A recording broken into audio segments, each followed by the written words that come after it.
So in a later statement, Joe Biden decided to acknowledge that he was going to endorse Kamala Harris. Now, this is all over the damn place because you made an official statement where you thanked her for her service and her help, but you didn't endorse her in that first statement. So you make another statement, which makes me wonder what went on behind the scenes here. My fellow Democrats, I've decided not to accept the nomination and to focus all my energies on my duties as president for the remainder of my term. So this sounds like a whole different, another speech. My first decision as the party nominee in 2020 was to pick Kamala Harris as my vice president. And it has been the best decision I've made today. Today, I want to offer my full support and endorsement for Kamala to be the nominee of our party this year. Democrats, it's time to come together and beat Trump. Let's do this. And here's the picture here with him and Kamala Harris. Now, how did this come about? Let me tell you something else. Apparently, there was a coalition of Black women that decided to make some noise saying that Joe Biden should not overlook Kamala Harris, not look past her, that she needs to be next and you need to pass the baton to her. You see, for all of the people that say, well, it's Black women that are going out voting for the Democratic Party that are holding it all together, you know, when we do come together, we can make waves. But it's just interesting. It took this wavering of, you know, kind of not sure if you want to pass the baton to Kamala or not, to get Black women to come together and push back on the Democratic Party. Why are you not pushing back on the Democratic Party for destroying your community? Why are you not pushing back on the Democratic? Where was the pushback with the crime bills? Where's the pushback with the economy, with the schools, with the, what is this? And for Kamala, Kamala Harris, and let's talk about, we're going to do this.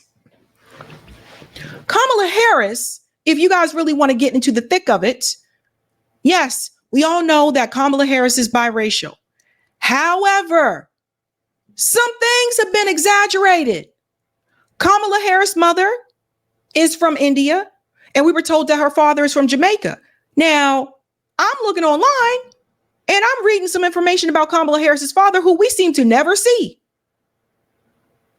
And the father apparently is Jamaican, Indian, and Irish.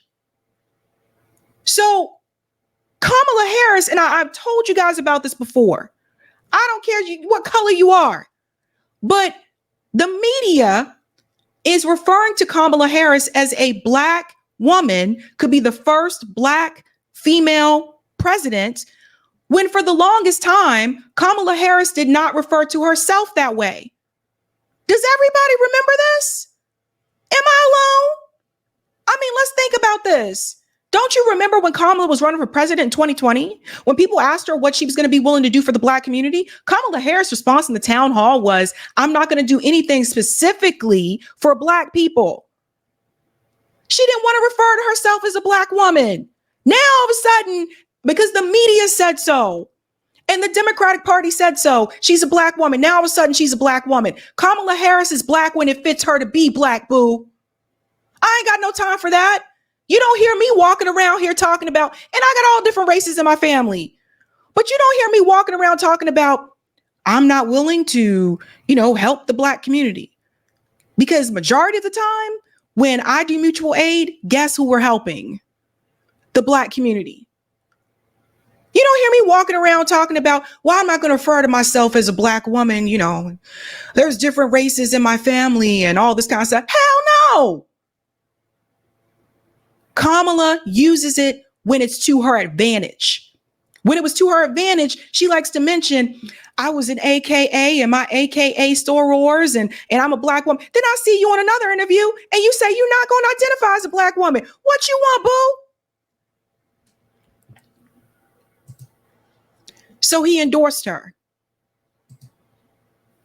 And so did President Clinton and Secretary Clinton. Ooh, it's getting muddy. Here's a statement from Bill Clinton earlier. Statement from President Clinton and Secretary Clinton. President Biden has capped his extraordinary career of service with a presidency that has lifted America out of an unprecedented pandemic, created millions of jobs, rebuilt a battered economy, strengthened our democracy. There they go, the democracy, and restored our standing in the world. I don't think so. By any measure, he has advanced our founders' charge to build a more perfect union and his own stated goal of restoring the soul of our nation. We join millions of Americans in thanking President Biden for all that he has accomplished, standing up for America time and again, with his North Star always being what's best for the country. We are honored to join President in endorsing Vice President Harris and will do whatever we can to support her. Now, that is Bill Clinton and Hillary Clinton endorsing Kamala Harris. So the Clintons have spoken. And I think we all know how this goes. So you had Joe Biden issue the endorsement, and now Bill and Hillary issuing the endorsement. You also have Squad member Ilhan Omar. She is excited. Thank you, Mr. President. This was the president's decision to make, and I'm grateful for his years of service to the country. Thrilled to support Kamala Harris as our Democratic nominee and remain committed to working alongside her to defeat Donald Trump in November. So it was just a couple days ago that Ilhan Omar was on Twitter telling people, stop asking Biden to resign. Stop asking Biden to drop out. She was angry and mad about that, calling out Democrat politicians. But once it was announced that he endorsed Kamala, she is totally fine. Take note of this picture, because this is a sign to let you know that the squad, they are going to support Kamala Harris. And Kamala Harris is just as establishment as Joe Biden. She not to the left of Joe Biden. She just as establishment as Joe Biden. So you have squad members who are getting ready. Here it comes, folks. They're going to back and support and get behind Kamala Harris. And if you don't do so, they're going to say it's because you are against women or you don't like Kamala because you're racist. Get ready. It's coming for it. Now, here's the thing. They can't say that to me. I'm a female. I'm Black. Are they going to call me misogynist and racist too?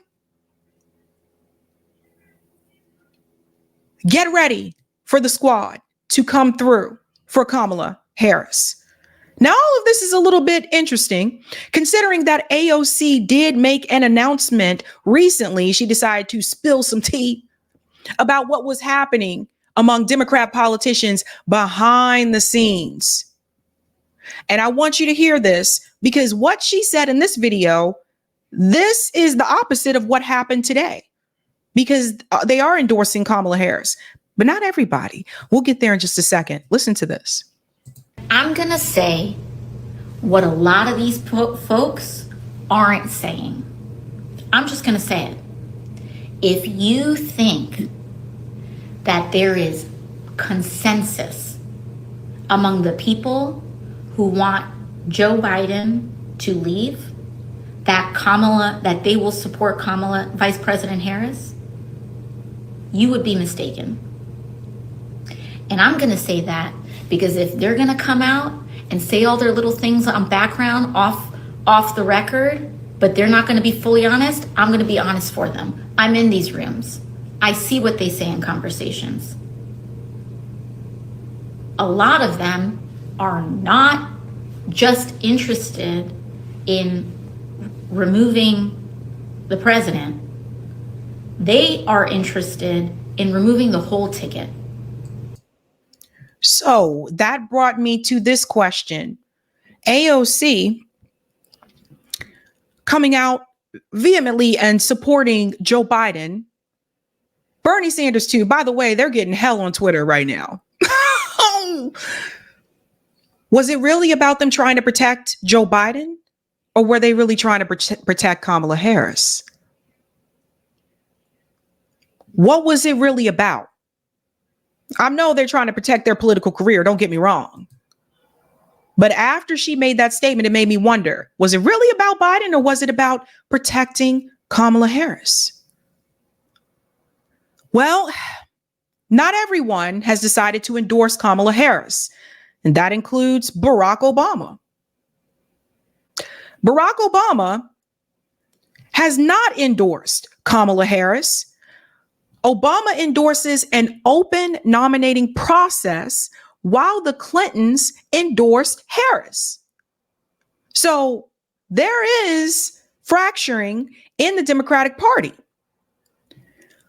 Former President Barack Obama endorsed an open Democratic primary process at the convention next month, less than an hour after President Bill Clinton endorsed Kamala Harris for president. So this is Obama going against Bill Clinton. This is interesting. I have extraordinary confidence that the leaders of our party will be able to create a process from which an outstanding nominee emerges. This is coming from Obama. This did not mention Harris. I believe that Joe Biden's vision of a generous, prosperous, and united America that provides opportunity for everyone will be on full display at the Democratic Convention in August. So what is happening here? I'll tell you what I think. I don't believe that Obama, I'm going to say it this way. I know for a fact that Barack Obama doesn't believe that Kamala Harris can beat Donald Trump. Barack Obama does not believe that Kamala Harris can beat Donald Trump. That's what this comes down to, just like he didn't believe that Joe Biden could beat Donald Trump. But again, the Democratic Party put themselves in this mess, and now they're struggling to dig their way out of it. I also don't believe that Kamala Harris can beat Donald Trump. I don't. We'll get into as to why. We'll get into as to why and what I think the Trump campaign is going to do. First and foremost, they're already responding. They already got plans to attack Kamala Harris. Here it goes. To our executive editorial producer, John Santucci. John, for months now, you have had this rematch between President Biden and former President Donald Trump. All that now changing. How is the Trump campaign responding to this? So the Trump campaign, we've already seen those initial statements, Rachel, of course, Donald Trump attacking Joe Biden and Kamala Harris. We know from our sources that the Trump team has been building a book to take on Kamala Harris, attack her for some of her past statements, and do everything they can to tie her to Joe Biden. Now, look, the Trump team is going to have to very quickly, Rachel, take the money and pivot to attack Kamala Harris. I can tell you from my sources, MAGA Inc., that's Make America Great Again Inc., that is a super PAC aligned with Donald Trump. They've already taken, Rachel, a $5 million ad buy for next week, and they are now turning that on Kamala Harris, an ad that they have already put across social media. And that buy, Rachel, going to target states like Georgia, Pennsylvania, and Arizona. Now, one source high up in the super PAC told me that they're not only going to take that buy, they're going to keep expanding it to other states and telling me, quote, there's going to be tremendous chaos within the Democratic Party, and our job now is to seize on that. The source goes on to tell me, Rachel, that the whole goal of their efforts is going to say that Kamala Harris was in on the cover-up of Joe Biden's health and start attacking her and her record, adding that our job now is to start prosecuting the case against her, Rachel. And no. So there you go. They already ready with the campaign ads and everything. And yes, Kamala Harris did know. All of them knew. They knew what was going on with Joe Biden. They've known for quite some time. Now, another way that I believe the Trump campaign is going to attack Kamala Harris, some people feel as though, well, she's not the incumbent, so she has the upper hand. She doesn't have a record that they can go off of. That would be false. She does have a record that they can go off of. They can go off of her record as a prosecutor in California. And if anything, if I were thinking and if I was trying to, defeat someone politically, I would just go back to this conversation, this debate here between Tulsi Gabbard and Kamala Harris, where Tulsi Gabbard knew exactly what to do. Tulsi Gabbard went after Kamala Harris with one shot.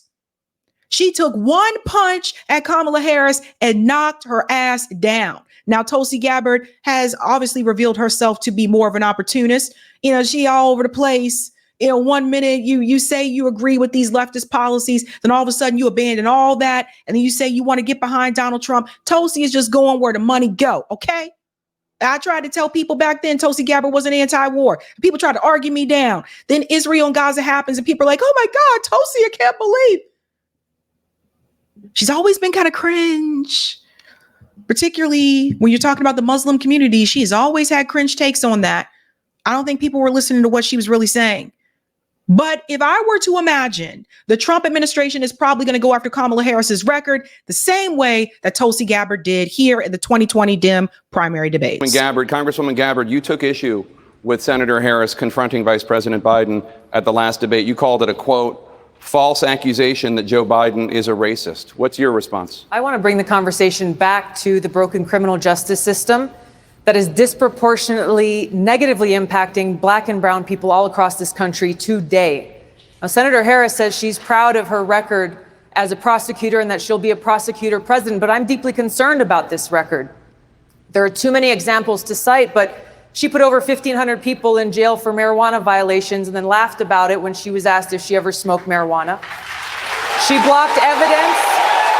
She blocked evidence that would have freed an innocent man from death row until the courts forced her to do so. She kept people in prison beyond their sentences to use them as cheap labor for the state of California. And she fought to keep cash bail system in place that impacts poor people in the worst kind of way. Thank you, Congresswoman. Senator Harris, your response.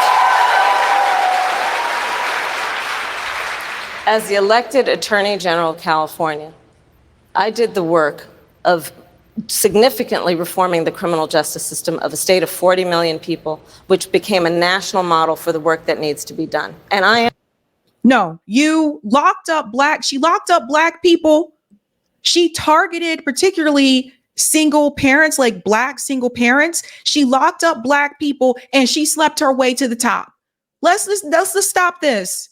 Stop this foolishness, okay? Somebody contact Willie Brown. Somebody contact Willie Brown. Kamala Harris knew how to do what she felt was the fastest way to rise to the top. And she did that by making somebody else rise to the occasion. And he wasn't the only one. It wasn't just Willie Brown. She was also with Montel Williams. I don't know if everybody remembers this, but go back, Google it. You'll see the pictures. You'll see the videos when she was dating Montel Williams. Kamala Harris slept her way to the top. That is what it is. Don't nobody come for me and say, how dare you say that about her? She's a Black woman. Barely. She's barely a Black woman. And two, I can say it because it's true. She did it. Contact Willie Brown. That's how she got to be where she is, okay? It's not just because she was smart. And I'll tell you something.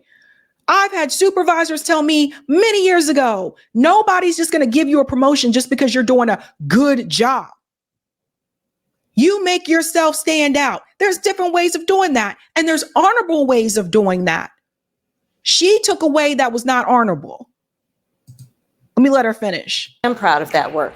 And I am proud of making a decision to not just give fancy speeches or be in a legislative body and give speeches on the floor, but actually doing the work of being in the position to use the power that I had to reform a system that is badly in need of reform. That is why we created initiatives that were about reentering former offenders and getting them counseling. It is why, and because I know that criminal justice system is so broken, that I am an advocate for what we need to do to not only decriminalize, but legalize marijuana in the United States. I want to bring Congresswoman Gabbard back in. Your response. The bottom line is, Senator Harris, when you are in a position to make a difference and an impact in these people's lives, you did not. And worse yet, in the case of those who were on death row, innocent people, you actually blocked evidence from being revealed that would have freed them until you were forced to do so. There is no excuse for that.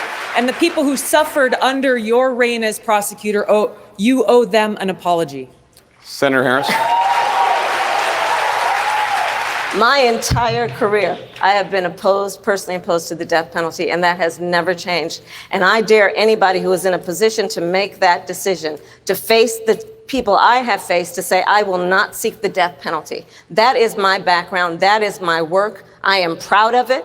I think you can judge people by when they are under fire, and it's not about some fancy opinion on a stage, but when they're in the position to actually make a decision, what do they do? When I was in the position of having to decide whether or not to seek a death penalty on cases I prosecuted, I made a very difficult decision that was not popular to not seek the death penalty. History shows that, and I am proud of those decisions. Senator Harris, thank You didn't seek the death penalty because you wanted the prison labor.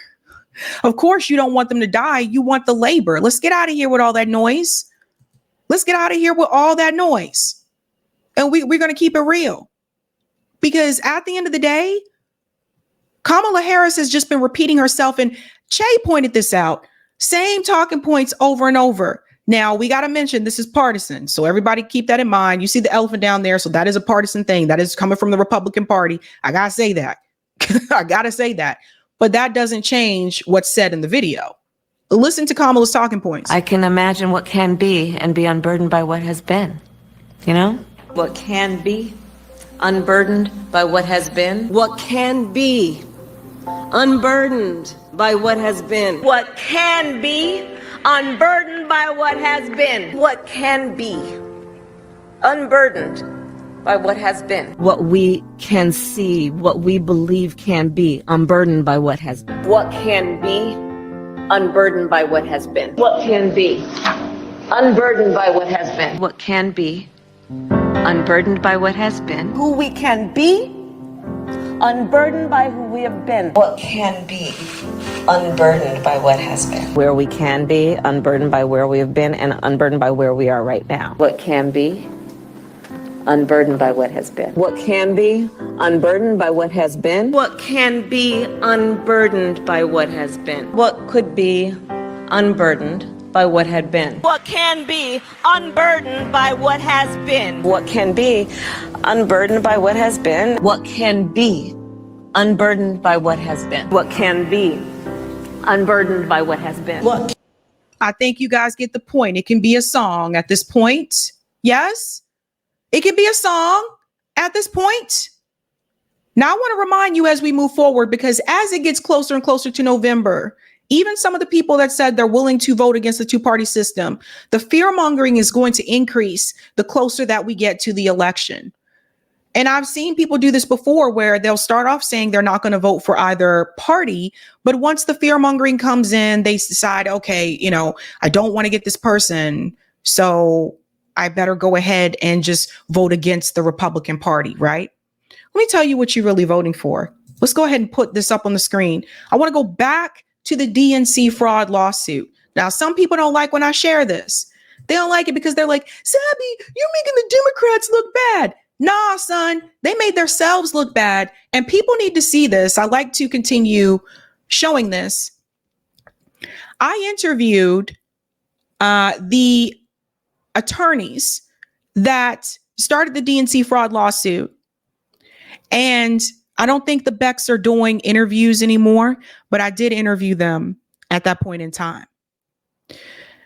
Listen to this. The DNC attorney, Bruce Spiva. Everybody needs to hear this. There is no, let me see if I can make this bigger. I'm sorry. I just want to make sure people can. Oh, it does that. Can I go to it here? Oh, okay, that's better. Yeah. What happens if I click on this? Oh, okay, that's better. Everybody can see this?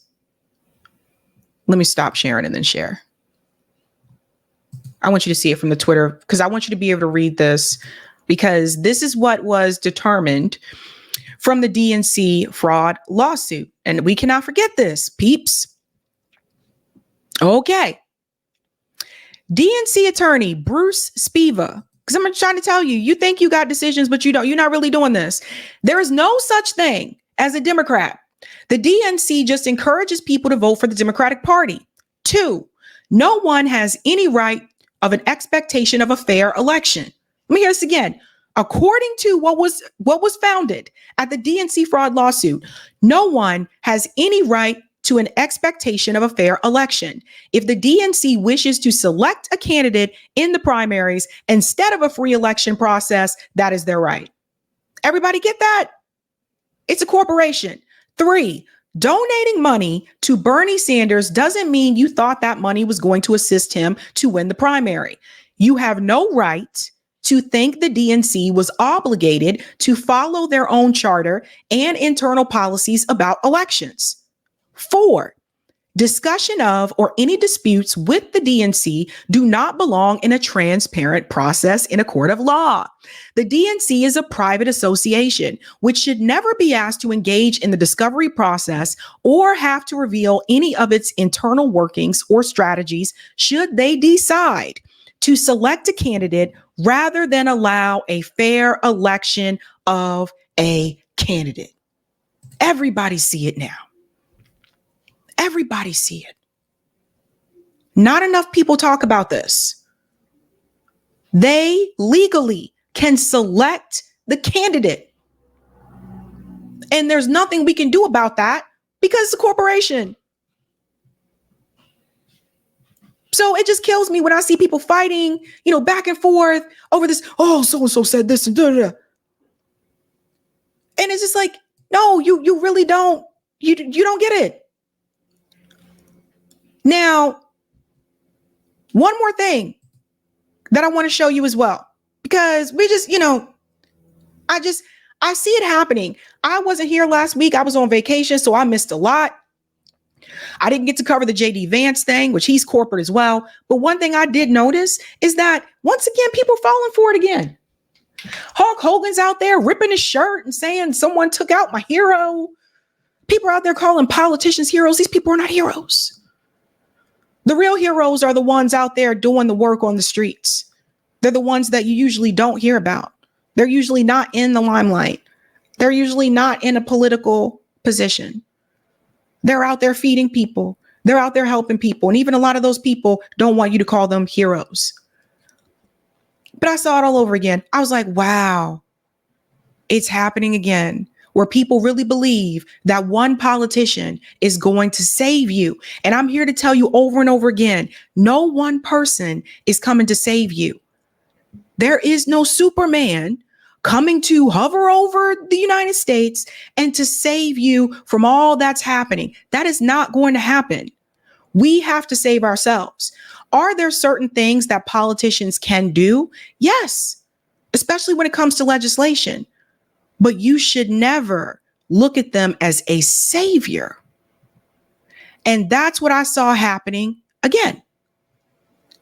And yet you have people like Jamie Harrison, who is the chair of the DNC. I had to call him out because he's full of it. Look at this. So Jamie Harrison said, as chair of this party, we have had 57 caucuses and primaries in which Joe Biden received 14 million votes and over 3,900 delegates. The last time I looked, there are no mini primaries in our rules. So I actually responded and I said, as chair of the party, you're omitting, you denied any primary debate. This is what you wanted. This is what you got. You deserve exactly what you're left with. Boo this man. Boo this man. This is Jamie Harrison, chair of the DNC. Let's call him rigger in chief. Because the reality is he prevented any type of debate happening where you, the American people, could have seen early on that Joe Biden did not have it all together. And that brings up another question. If Joe Biden has decided that he is not fit to serve for re-election, how is Joe Biden fit to continue on as president right now? Shouldn't Joe Biden have to step down right now? Are people asking this question? Now, we're going to go to another thing here. This mess from Joy Reid, because I'm getting really tired of this, and people can say whatever they want about me and my life and the people in my life, but I do not tolerate people attacking and smearing in particular, black men, I'm getting really tired of it. And I'm getting tired of it coming from other black people. And that's what Joy Reid does here. Listen to this.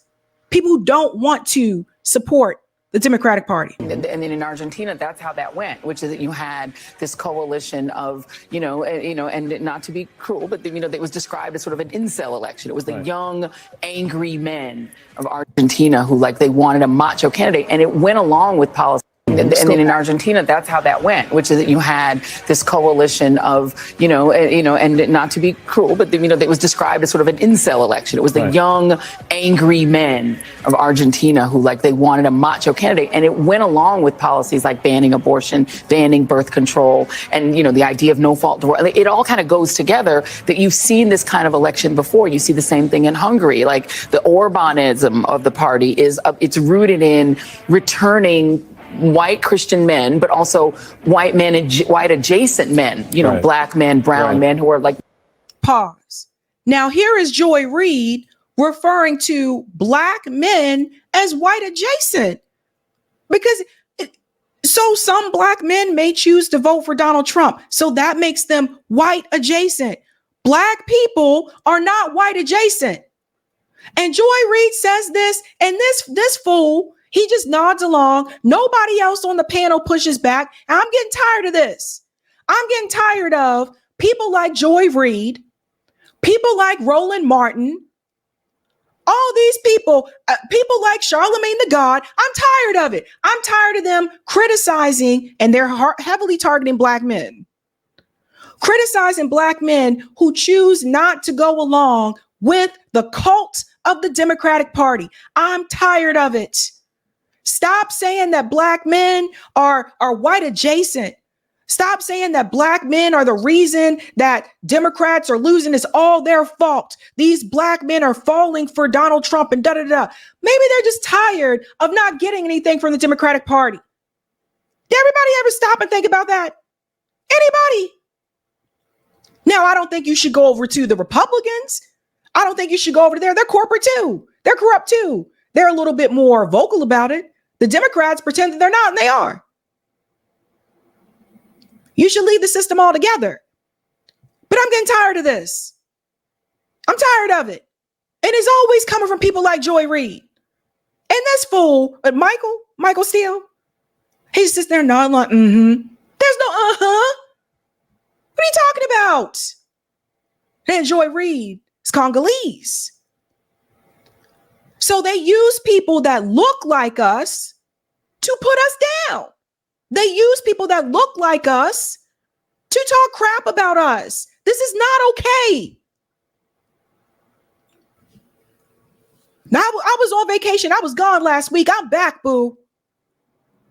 I had so much seeing all this stuff going across social media. And I just thought to myself, I said, I cannot believe that this is allowed. I can't believe people are falling for this.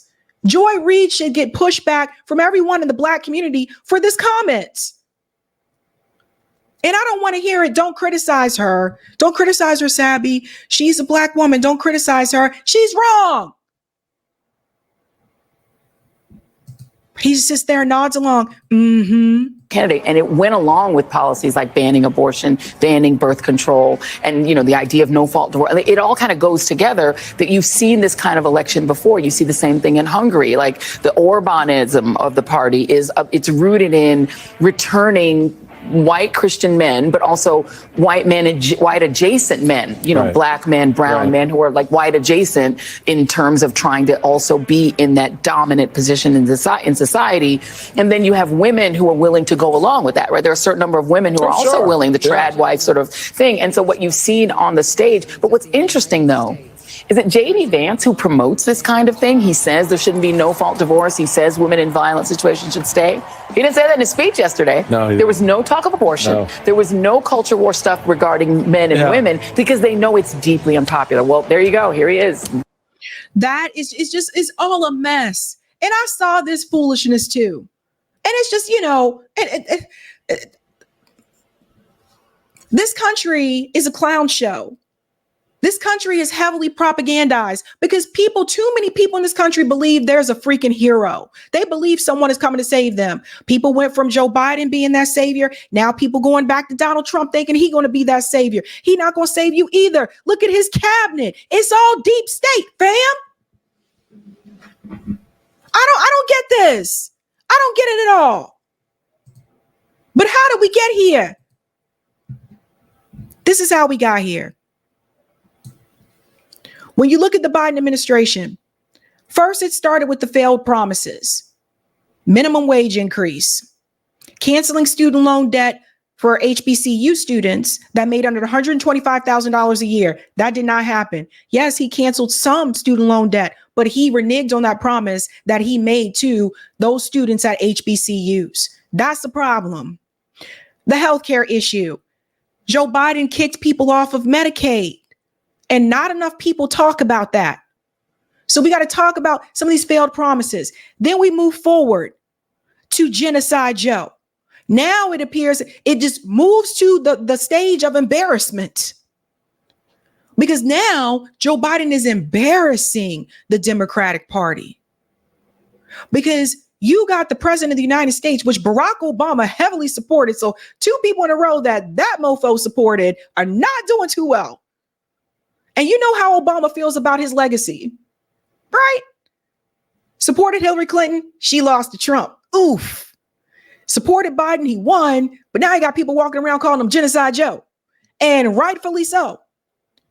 A wave of embarrassment for the Democratic Party. Joe Biden walking down the street, going to different events, crowds of people protesting for the Palestinian people and calling him Genocide Joe, and rightfully so. The Democratic Party went from, yes, we can hope and change Obama, who was just as corporate as the rest, but Obama didn't have this type of embarrassment. They went from that to Genocide Joe, where heavily the majority of the younger voters did not support this man anymore. Then you had other crowds calling him to step down, fam. What an embarrassment. Think about what Joe Biden's legacy is going to be. The Democratic Party was not expecting the response that they received from the protesters in the streets about Israel. They thought they had that on lock. They didn't think about the younger generation. They didn't realize that a lot of people had woken up to what was happening to the Palestinian people. Genocide Joe. Then you move on. The uncommitted campaign. Now you have people that are part of the Muslim community. In particular, it started with Dearborn, Michigan, who supported Joe Biden in 2020 saying, nah, bruh, in the primaries, we're voting uncommitted. Then you had that movement start to spread across the country. But Barack Obama behind the scenes had to been like just like clenching like this, thinking to himself like, what are you doing to my legacy, Joe? Genocide Joe. You had an uncommitted campaign against the president of the United States. The people who backed him, not backing him anymore, booing him. Everybody said, boo this man. Then you have the debate performance with Biden and Donald Trump, where it was very apparent that Biden was not with it, didn't really know what was going on, did not really have it together, and it was time for Joe to go. I told you back then that debate was a move, I believe, by the Democratic Party to push him out in the front, to get him out of there. Get him out of there. Those poll numbers are dropping. The kids calling him Genocide Joe. The poll numbers are dropping. He's losing to Trump in the swing states.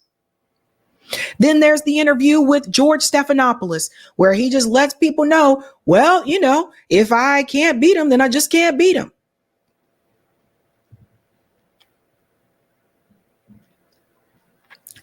Joe Biden is out, not just because he embarrassed the Democratic Party as a whole, but because he embarrassed the donor class that donated to the Democratic Party and donated to Biden's campaign. And people with money that have a lot of money, they don't mind, you know, spending it here and there, but as long as it suits their interests. But once they feel as though their interest is not being met and you are an embarrassment to them, they have no problem pulling their money, boo.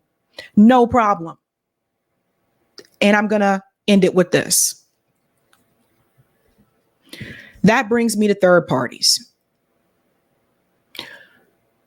If this holds with Kamala Harris, if she holds as the nominee, if they do not go forward with an open convention, this is the time for Claudia De La Cruz, Jill Stein, and Cornel West. All of these people should come together and form a coalition the same way that different left organizations did in France. And those organizations won. Whether you like either one of those candidates or not, it does not make any sense to me. I've been saying this for quite some time. All three of them pretty much have very similar platforms. And they're splitting the vote, right? So why not all of them just come together as a united front to really make a dent? RFK Jr. just made an announcement before I went live, and RFK Jr. said, right now there is a poll that shows that he's the one that can beat Donald Trump, and RFK is running on that.